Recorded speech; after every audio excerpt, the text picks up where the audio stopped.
He's the golden boy of South African sport and a young man adored by millions of youngsters. He was World Swimmer of the Year last year, the FINA. Olympic, World and Commonwealth Games champion Chad le Clos is also among a star-studded lineup at the first SA Swimming Grand Prix. But what comes as a surprise to this global icon and his family is the persistent drug testing at the event. Yeah, look, I mean, he's been tested twice in 20 minutes. I mean, that's ridiculous. He won the one race, he got tested, and then he swims the other race, and now he's going to get tested again. I mean, some kind of system should be put in. That it's once every hour at least. It's in 20 minutes he's going to get tested twice. I don't understand that. It doesn't make sense.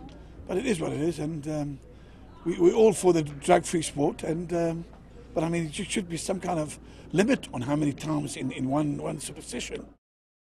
The South African Swimming Grand Prix is used as a springboard to nurture young swimming talent. In a bid to keep the sport clean, drug testing is conducted regularly at this event. Chad le Clos finds this procedure very unusual. The 22-year-old, like many top swimmers around the world, is not used to being tested so often in quick succession. We meet him at Stellenbosch University ahead of the morning session, where he is to compete in the men's 100-meter freestyle and 50-meter butterfly events. Le Clos is still to swim in the final the same evening, which could mean more rigorous tests for him. At any national event, the doping control people are welcome to attend.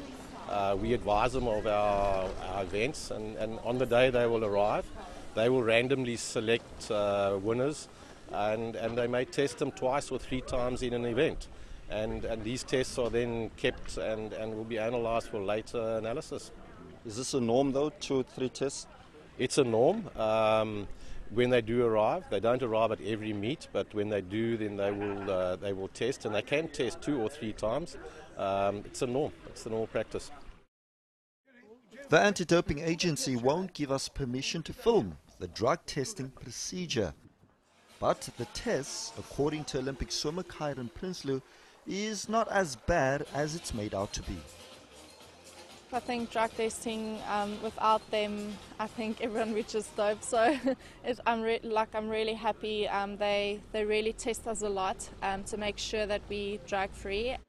The South African Institute for Drug-Free Sport has confirmed to eNCA that most elite swimmers are not used to having their blood drawn during a competition. Swimming SA is using the 2-stage Swimming Grand Prix not only to ensure that their athletes are drug-free, but also to attract more interest from young swimmers. Are they on the right track?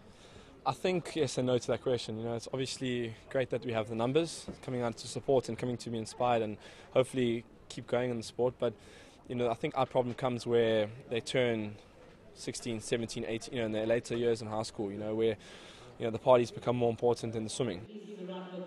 Doping is not rife in South African swimming, and Swimming SA, together with the country's anti-doping agency, are planning to keep it that way. But for the nation's top swimmers who don't enjoy the prick of a needle or giving a urine sample, it still doesn't sit well with them. Ronald Masinda, Stellenbosch.